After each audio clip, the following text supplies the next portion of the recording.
Welcome to Chris Parkin Shooting Sports. Today's review is the Element Optics Nexus 5-20 by 50 first focal plane scope. This is the top of the range optic from Element, and this first focal plane unit means that in milliradians on the turrets we've got an exact match between the reticle offset and the turret adjustment regardless of what magnification setting you're using. It's a fast focus eyepiece at the back. We've got an additional throw lever on the zoom ring here, easily gripped turrets, illumination control, parallax control, and a large 50mm objective lens for great light entry into the scope with superb light transmission through the optics. Please stick with us, let's have a look at see what goes on target. The rifle comes with a sunshade, a lens cloth and neoprene cover included to help protect the body.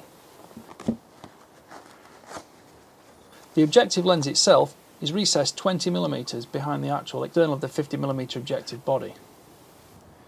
The 30mm tube shows 57mm in front and 62mm behind the saddle to give you plenty of space for scope mounting, and setting correct eye relief, which is 77 to 93mm. A removable throw lever is included, but the actual zoom collar itself is very grippy and is easy to manipulate wearing gloves or with bare hands. The rear fast focus eyepiece means you get a crisp reticle picture without any problems, and one setup doesn't need changing between magnification settings. Parallax runs from 10 yards or metres all the way out to infinity.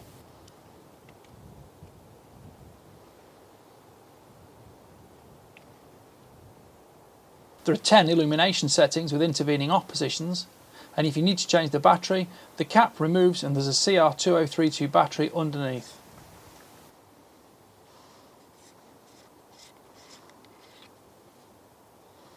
All the controls are heavily segmented for good grip with bare hands or gloved. Elevation and windage dials are 33mm in diameter, and on this milliradian version you get 10 milliradians per rotation.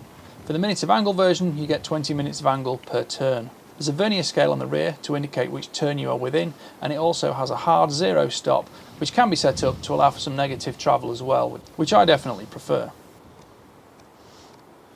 All you have to do is remove the cap with the knurled dial, lifts off, you can reset it where you need to indicate position.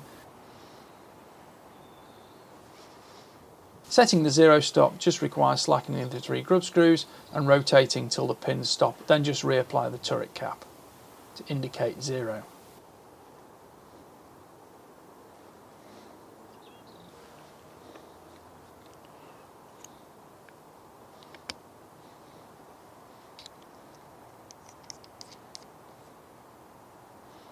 Here you can see I've set it up with a hard zero stop, but sometimes I prefer to set it with some negative travel.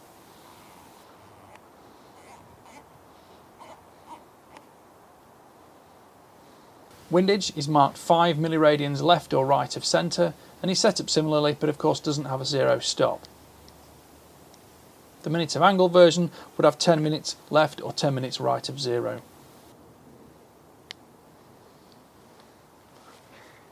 Overall windage adjustment is 14.5 milliradians or 50 minutes of angle.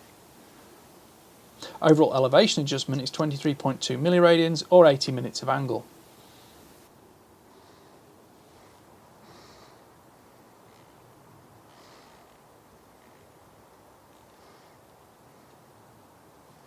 The exit pupil goes from 8 to 2.5mm from 5 to 20 power magnification, and eye relief varies between 77 and 93mm throughout this travel. Field of view at 100 yards on lowest magnification is 23.3 feet or 5.8 feet on high magnification.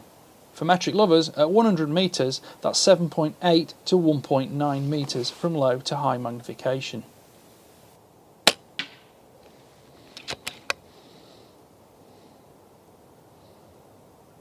The scope is of course waterproof, fogproof, shockproof and nitrogen purged. Overall length is 350mm or 13.8 inches. Overall weight is 794 grams or 28 ounces. The scope is covered by Element's Platinum Lifetime Warranty.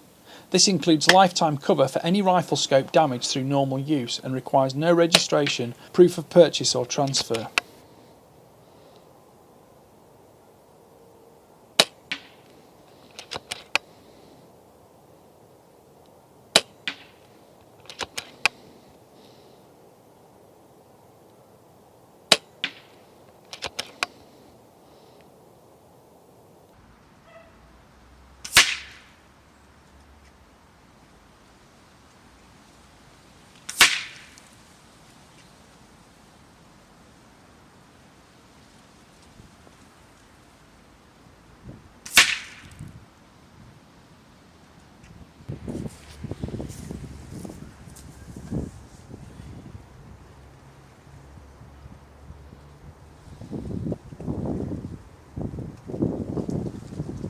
It's quite a windy day for a box test with a bit of a left to right drift on it, but the principles are the same. Here you can see the box being formed with 2 milliradians dialed up, 4 milliradians dialed left, 4 milliradians dialed down, 4 milliradians dialed right, and then 2 milliradians back up, 2 milliradians back left to shoot back into the original 0 position, which is again slightly right of centre due to the wind.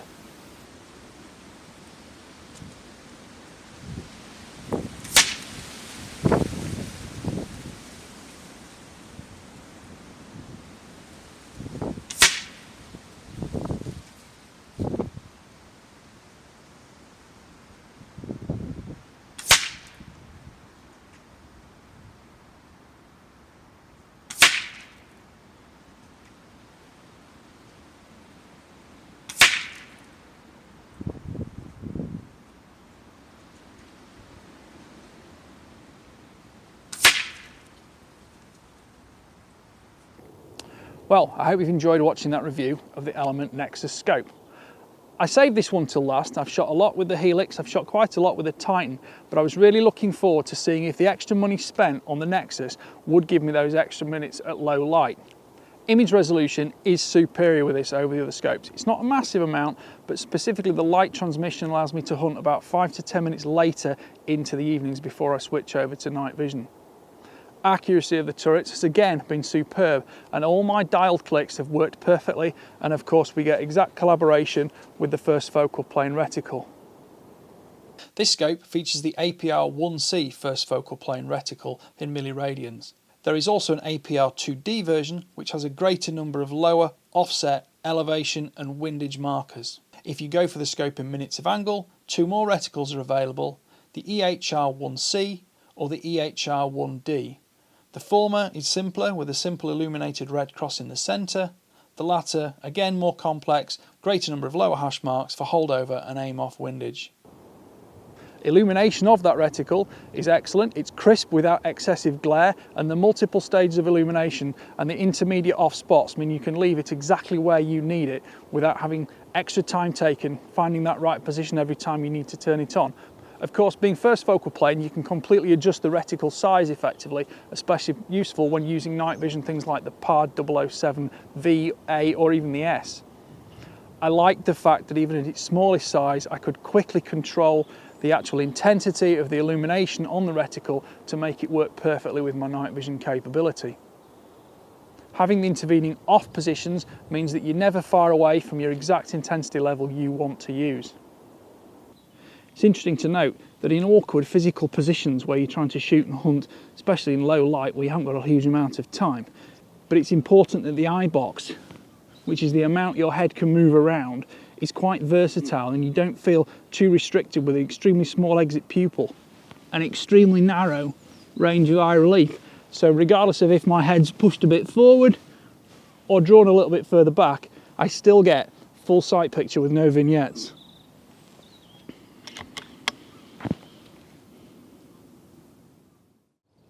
Well, thank you for watching that review. Please like, please subscribe and please comment, because your comments are what drive us to make more videos for you.